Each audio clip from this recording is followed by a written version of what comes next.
দু ধরনের গুঞ্জন শোনা যাচ্ছিল। এক, তারা নাকি জানুয়ারিতেই বিয়ের পিঁড়িতে বসতে চলেছেন।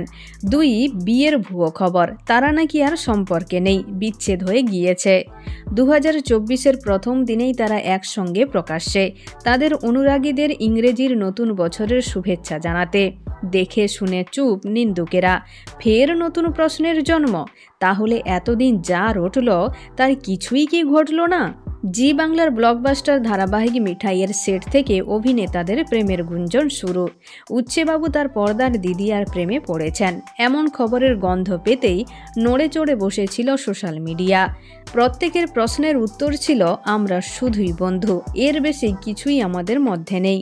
সম্পর্কের কথা সরাসরি অস্বীকার করে যান তারা, কিন্তু ধারাবাহিক শেষের পরেও তাদের মধ্যে যোগাযোগ থেকেই যায়। অবশেষে একটা সময়ের পরে তারা সম্পর্ক নিয়ে আর আড়াল রাখেননি। একসঙ্গে জন্মদিন পালন করতে দেখা গিয়েছে তাদের।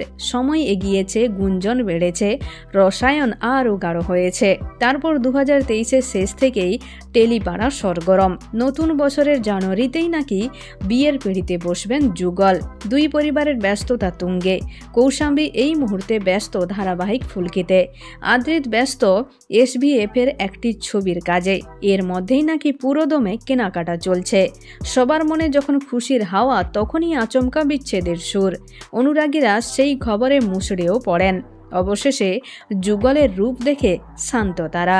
বিয়ের আগাম শুভেচ্ছা ভরিয়ে দিয়েছেন তাঁদেরকে। তো বন্ধুরা, এখন এই পর্যন্ত। আবার দেখা হচ্ছে বিনোদনের পরবর্তী আপডেট নিয়ে। ধন্যবাদ।